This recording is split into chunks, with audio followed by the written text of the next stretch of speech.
Third party, we are committed to a lean, mean, and clean government. If you regret, you are aware that ZANU-PF is in a 36 ministers, in a 10 provincial governors, in a 26 deputy ministers. MDC government, each other minister no more than 15. Why? Because I tell you what you want to get married and you can from Shongo Musana.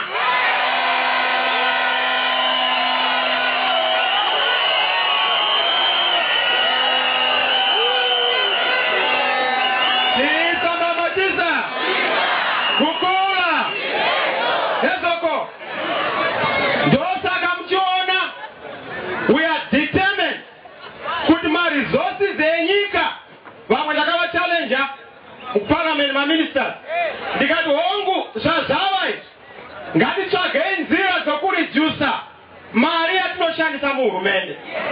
Ndandoda kuona iwe Obed Mpofu uri muvhiti tikanzi handikwani ndikati unokwana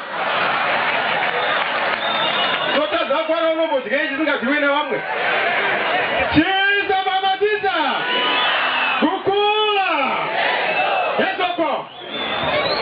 Kuwadzana yamunoona ne-MDC yamunoona musangano kuno wakabatana vagari vemukuwadzana vakabatana ende vari determined kuti munyika muno toda kuona shanduko. Shanduko yavanoda haisi shanduko yekuchinjwa kwezviso, shanduko yavanoda ndeyekuchinjwa kwezviito. Ndosaka muchiona slogan yedu tiri chinja maitiro. Chinja maitiro hai slogan chete, philosophy, ideology, direction, vision. Kana chiri chinja maitiro, tiri kuti maitiro ezano ekufunga kuti kune mashefu ngati achinje. Patakabva kuhondo shefu ipofu. Shefu haasi munhu anozimbodraivha mota kana kubata bhazi renyika nhasi. Mugabe akafungidzira kuti ndiye ava shefu wenyika. Ndosaka muchiona akuramba nechikwama chenyika nokuti akafunga kuti iye ndiye ava mutungamiriri. Kana chiri chinja maitiro ekuti vatungamiriri munofunga kuti ndimi varidzi venyika ngaachinje. Nyika vanhu, nyika ruzhinji, nyika haitungamirirwi nemunhu wani, nyika inotungamirirwa nemunhu wese. Ndiri kurevei kana muchida kuona kuti nyika inotungamirirwa nemunhu wese, Windi paari paakutungamirira makombe ari kutungamirira nyika. Pasta paari ari kuparidza ariko ari kutungamirira nyika. Amai vari kutengesa madomasi vari kwavari vari kutungamirira nyika. Dambudziko ratanaro muZimbabwe nderekuti munhu wani atakapa makii haachadi kuti vamwe vatungamirirawo nyika vari pavari ipapo. Tosaka tiri kuti ngatisinjechi kuchinja maitiro kureva kuti hatina mashefu. Kuchinja maitiro kureva kuti vanhu kana vati vanoda sadza hautumidziri mapurisa kunovarova. Ndakabvunza mudhara Mugabe muzuno mumitingi yatatasangana sevakuru veparamende ndikati chinokunakidzai pakuti munotuma vanhu kunotenga mategas mushopu chii?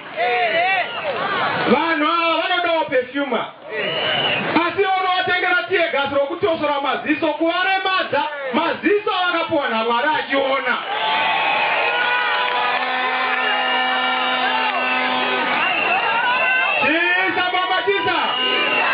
Ezoko kutaza kutungamirira vamuzuri ukaona unopinda muchitoro uchitengera nyika wotenga zombo kwete zokurwisa dzimwe nyika asi zokurwisa vaunotungamirira.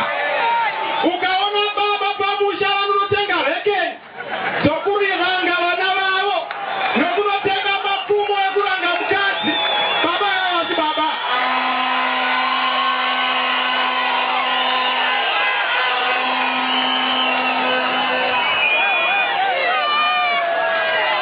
It is the height of irresponsibility for Mr. Mugabe and ZANU-PF to use tear gas veterans.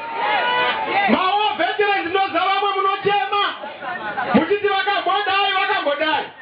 Hakuna nyika inorarama isina mawo veterans. Hakuna nyika inofamba isina mahero. Hondo yedu yakarwiwa. Pane vakarwa hondo. Vanofana kupuhwa ruremekedzo. Ndosaka ICMDC tichipinda. Ndakauza muzaratsvakirani kandinotenda. Zvamandita vice president. Ndipei ndiye in charge of the war veterans. Tivape mari. Vanje nevana vavo.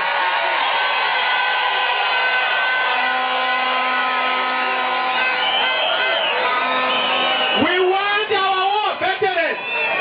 Kune nzira dzemasoja azoku.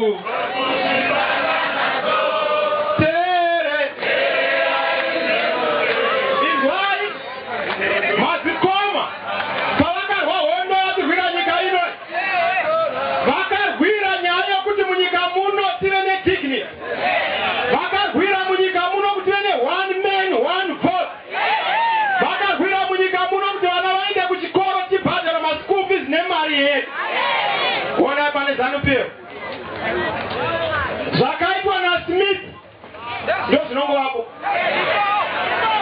Ukatarisa kubva kumablack toilet ndeaSmith. Ukatarisa madhibha ndeaSmith. Ukatarisa zvikoro ndezvaSmith. Ukatarisa migwagwa ndeyaSmith. Ukatarisa paramende ndeyaSmith. Ukanotarisa chero iyo Harare yacho ndeya.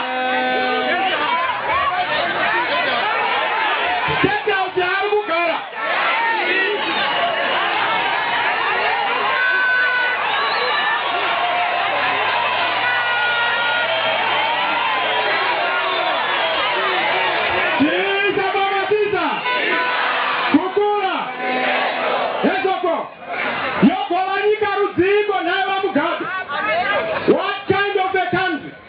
Yekuti everything is missing. Zero, tina missing Zama. Zero, tina missing 15 billion. Zero, tina missing 2.2 jobs. Zero, tina missing businessmen masiyo wari kuzekwanika wanakamshin. Zero, tina missing pastor wakazingirirwa muno uyu mfana mawari.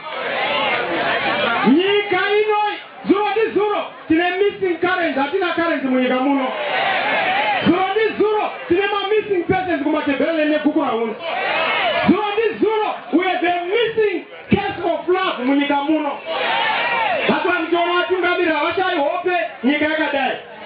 Mutoro kana wale macha uneita kuturwa vamugabi. Haura kuchukwa ndio wanataka gonyera ndilipo. Zvinoramba kana zvaramba ipavanu. Saka mudzidzisa tiri mu-inclusive government. Within 5 years, takatisa Mugabe kuti nyika inotungamirwa sei. Vamugabe vanga vakushuva kufamba vachinda kunze kwenyika. Tavakanikira nyika nogwatanga kufamba.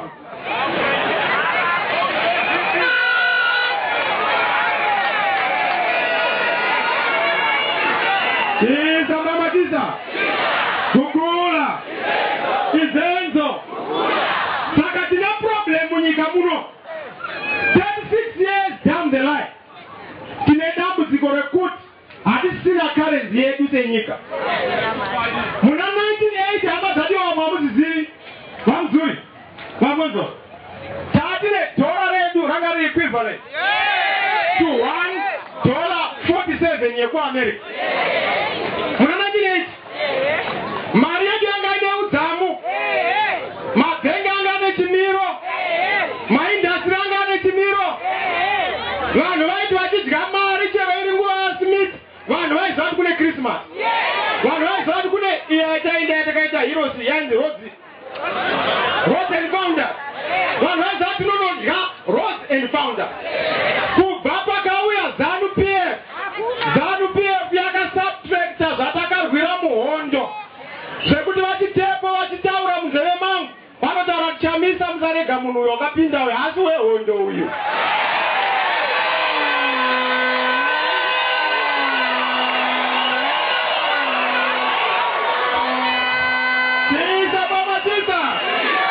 Kukula izenzo ndiri kudaro ndichiti forward. Ndichitaura maproblems amunyika muno. Tarisai maroerwa anoitwa nemapurisa. Vamugabe havatauri nezvazvo. Tarisai kusindikizwa kunoitwa nemapurisa. ZANU-PF haitauri nezvazvo. Tarisai kurohwa kune zvakaenda kunoona zorwadza. Basi zvai. Musi unono. Kwanza vaindirova nekumeso. Hakuna nyika inofana kugumidzwa kuti mapurisa arove vanhu.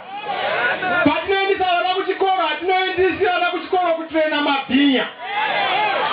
We are training a responsible police force. Inoseva vanhu vomuZimbabwe. Saka isusu sevanhu vomuZimbabwe ngatitaurirei vanotungamirira. Stop abusing our police officers. Stop abusing our army. Nokuti chinosarudzwa pama 5 years mapoliticians. Isusu MDC tapinda hatichinje mapurisa. Tapinda hatichinje masoja. Tapinda hatichinje masivu 7. Chatinoita nocho tinotanga kuita reorient people. Vakadzidzwa vaya tichirutsisa.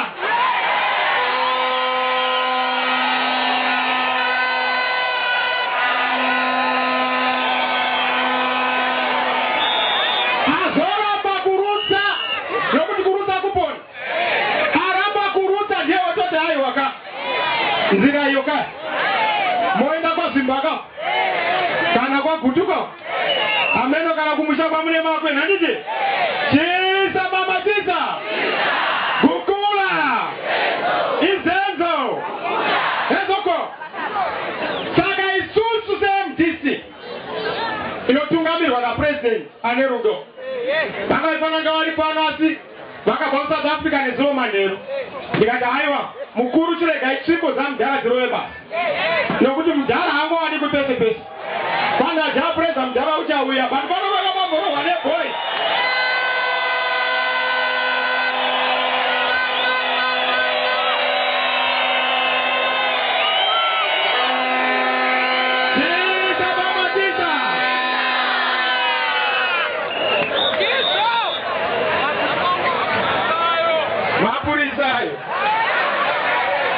Hakuna ibaba munozazi chitika. Hakuna mpurisa ane dumbu rinondere mpurisa.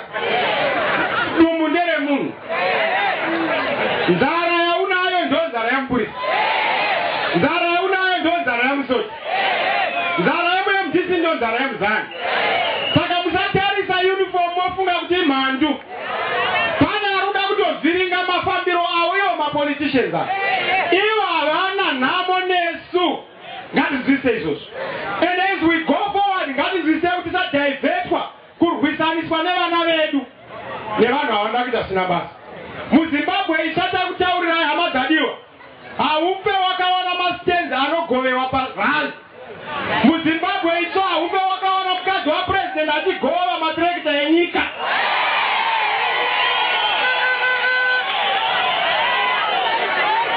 Manizwe. Program ya government ndeti. Ike zina havazivi kuti izi ndezvembutse ndezvehwayere. Vanongoti zvakafanana.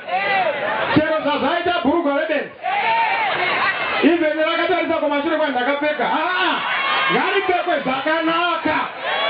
Zvehurumende ndezvehurumende. Zvepati ndezvepati. Iko munozviziva. Munoziva here baba wafemai. Mukaona nyaya inoitwa yakuti nguva yega yega takuenda kumaelection, ZANU-PF inounza chinhu chitsva chokuda kupa mahara. Asi musafunga kuti mahara. Chese chaunopuwa vanotora maelections apfuura. Munoziva? Chisa mama chisa. Gukula. Izenzo. Ezoko. Nekwatakabva chakatanga ndo chakachenjera. Isu we are clear as MDC. Takawirirana. Tinobatana nango mapati. Asi panobatwana nemhuri panozikanwa kuti kune dangwe. Ani unoziva? Ukaona maita musha usina dangwe, usina protocol, hausi musha. Iko chero kuroya chaiko. Kunotoda kuti vakanga vachigara vachiroya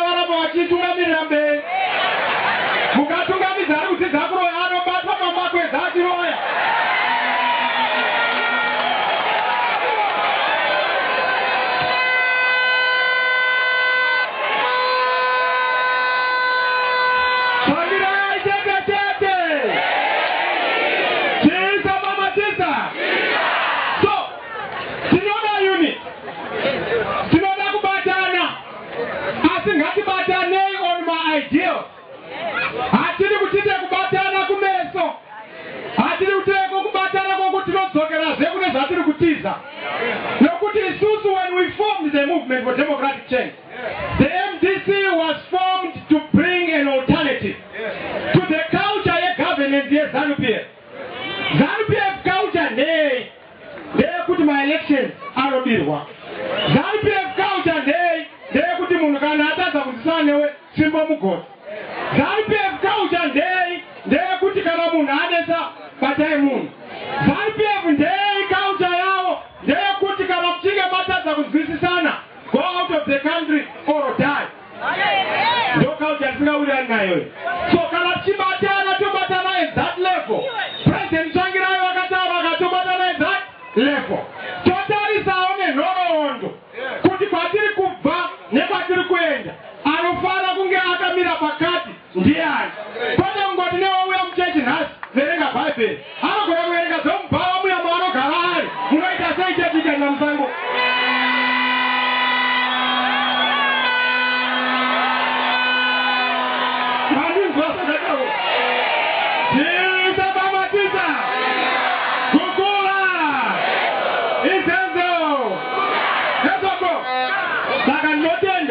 Yainda ipedza endro zakuti vakuru vanozokudzai gwara nekutaurirana kwatiri kuita kunera tikushanda semapolitical parties.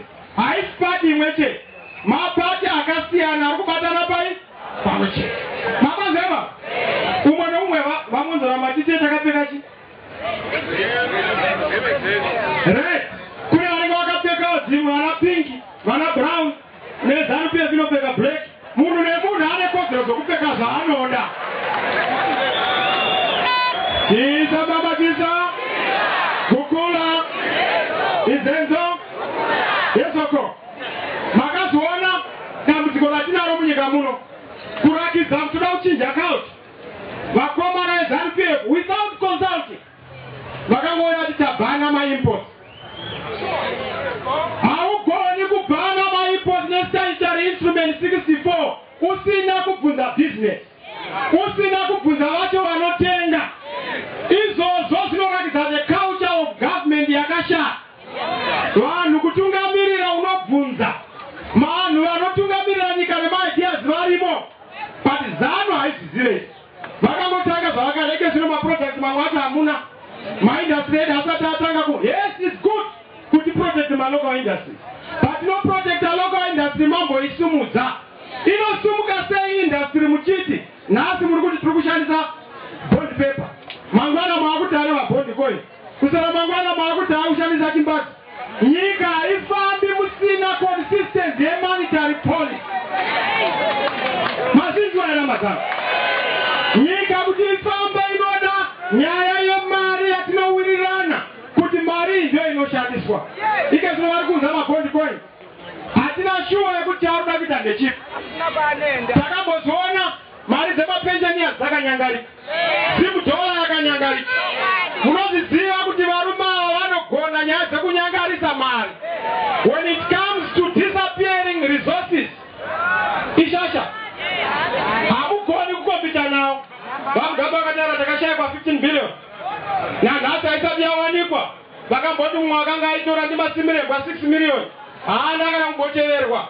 Unonoona kuti mari yacho ikateerwa unzi ari kutora mari ndiani? Anenge ataura kuti yashayikwa ndiye anenge aitora.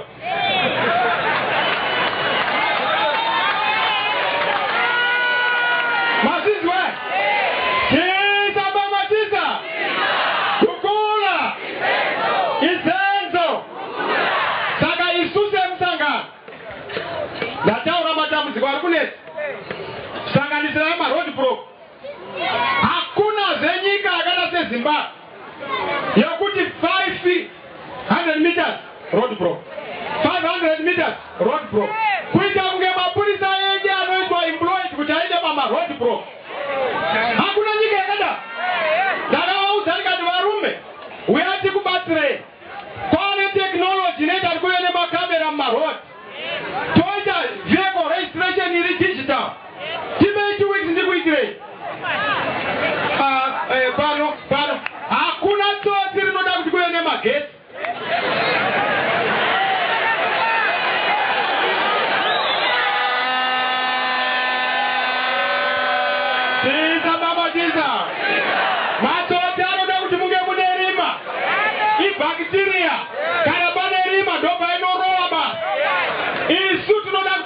muye netransparent. Bvisai mapurisa maroadblock. Mapurisa ngaende mumakamba atinomaintaina law and order. Kana vanhu vasati vaita jambanja, don't bring riot police for a mere rally in Kwazara. Because there's no riot. Mapurisa anogouya kuzomendera peace and order. Mapurisa ishamwari zedu. Asi ukaona makuti chero pese paitwa musangano isai riot, pese paitwa musangano isai uti hunokachidza marasika sehurumende. Yo scope yarasika ngaidzokere panzvimbo zvinhu zviite zvakanaka. Chiita babatiza kukula izenzo. What is the way forward? Pataurwa navamonzora mabandla isu sepati hatichafa takadzokorora zvatakamboita. Hakuna election ichaitwa munyika muno isina MDC. Hakuna election ichaitwa munyika muno isina kuita mareform. Nyaya yokuti tienda kuma elections zekuti Mugabe ndiye invigilator, ndiye examiner, ndiye maka, ndiye zakaona unzi ari zimuseki mari sasa hatichada.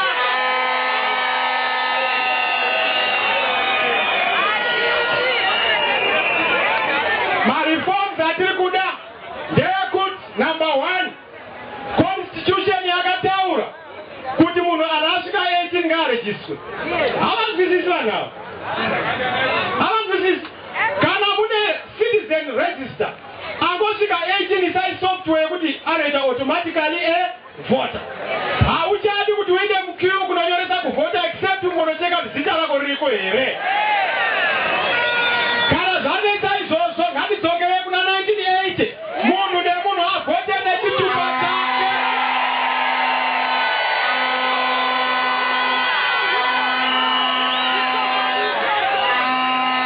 Chisa mamatisa kukula ezoko nyaya taurwa navamonzoro.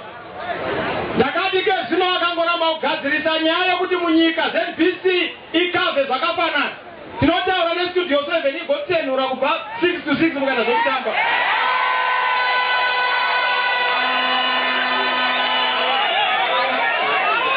Chisa mamatisa kukula ezoko tinobva vanhu rudziko.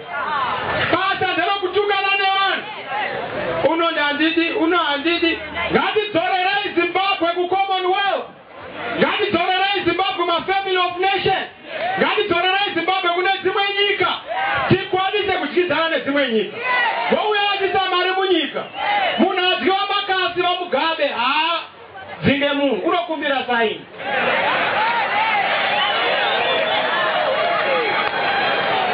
Ndona ndataura mainzwe. Mainzwa. Haudzinge munhu ane mari yako. Mari yedu yakaenda kuEurope. Mari yedu munoziva kwairi. We need that money back. Tisumudzire upenyu hwedu hudi hunaka. Saka first thing yatichaita mareforms anofana kuitwa implemented. Ata implementwa sei? The revolutionary tools atichava nazo vamonzoro vakutaurirai mataurwa navakomiti. Tichaita mademonstration. Tichaita mademonstration. Mademonstration ndeyekuti tinoda mareforms munyika muno kuti aitwe tisati taenda kuma election. Mazvinzwa here vatungamiri. Now ndopane dambudziko. Party ikati handei kudemonstration. Vamwe munofunga kuti ndezvevamwe. Hakuna anogerwa asipo. Tarisa ari pasaidi pako kuti hakuna unorukwa asipo.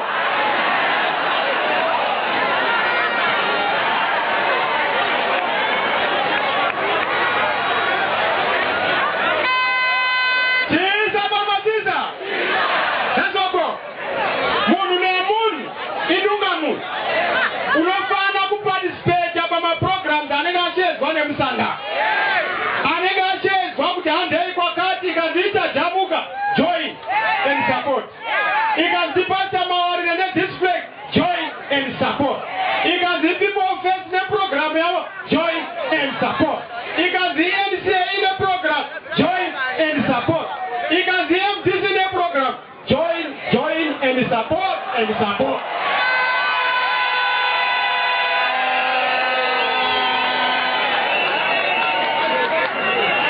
That is the way forward. Karachinge taita reform. Hakuna candidate inoja vachangire munyika muno ile free and fair election.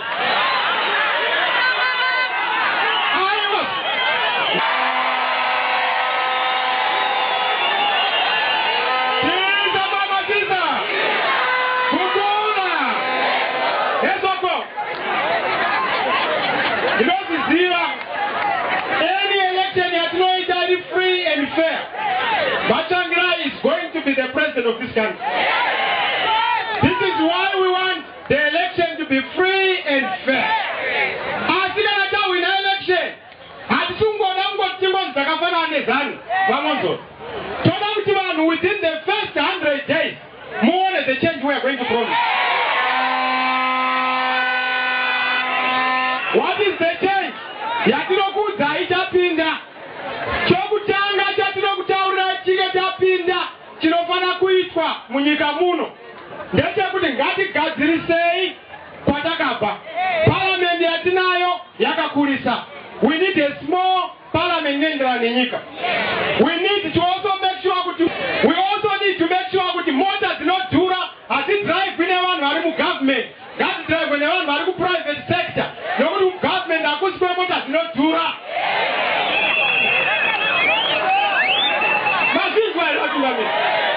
In a new government, irikuya na wachangirai. Muchaona uchagadirai. Nyaya kuti kumbeona kutembo ritwa implemented. Tite devolution yataka titinoda munyika muno. Local communities define ma interest azo ne ma priorities azo. Chimwe chatinoda kuita neza kutruna kubana nekubvisa 51% yeZANU-PF. Indigenization is good. We are going to localize. But nyaya ngoti 51% munhu asati auya muno. To hell with that. Munhu uya nemari. Asi kana auya nemari muno auibudisi unoidyira muno. Kana kuda kudyarira vasisi vedu idya neandazi dzedu idya asi ngaidyirwe muno. Mazinzwa ere hama dzangu. Ndokuti tiunze mainvestors munyika. Izvi zvokuti unotanga kudzinga mainvestor. Capital haidi noise. Capital haidi jambani. Tinofana kuvhura maindustry. Hazinyadzisere kana maindustry munonyara. Anova mahora rutamirwa draft. We want kuti vachangirai pavanopinda within the first 100 days. Inina mzuri takanotumwa kutanga next week. Tupinda kunze kwenyika. Kunosanga nevarungu. Chiti wakumana uyai tikuya mmeza kupinda manje.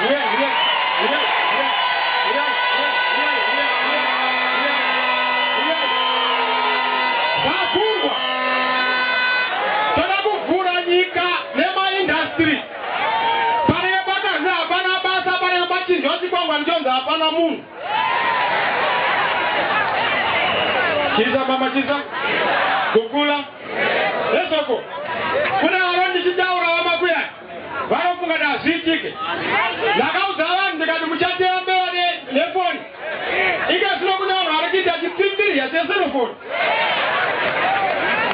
Vati vatibvunza mombe nemaserofoni. Hazvinei vision nemuono. Yoti weda nyaya endesa muno. Nyika yenyu makanyanya kuisuma kumashari. Nyika inofana kuzorerwa kuna Mwari. Kwena kuti munongoti pese ngatibike doro. Kana yene akaitadza nyika ari mupenyu unozoigona. Vanhu ngavabvunze Mwari kuti direction yakamira sei. Mobvunza vanhu, mabvunza Mwari. The direction is very clear. Kwese zvamunoona zvemasoseji. Chizama machiza. Kukula. Nesoko. Toda vanhu vanonzwisisa nyika ino kuti tidzorere currency yedu mari yemuZimbabwe. We need a proper economic policy. We need a proper political policy. So that we focus on infrastructure. Migwagwa. Munoona mugwagwa yatina yakaokana Smith. MDC yapinda tinema 4 pillars of civilization. The lines of communication. The lines of road networks. The lines of power. Then the lines, very important, that no fana kuti zitwe is the lines of water.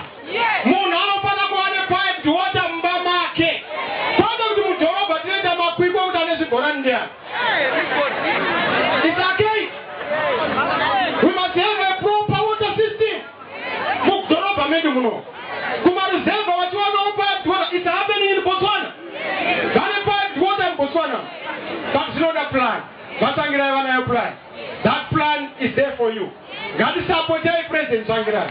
Baba is door to support our Sangira. House to support our Sangira. Dokuti sikwani sekwa na change munyika muno. Tomza mdara weduya. Israel atiri pochende tiri wapana wake. I tell you. Mdara ka garaba isichiro wandima. Da isu kwa ngawani sana nesa ativachi.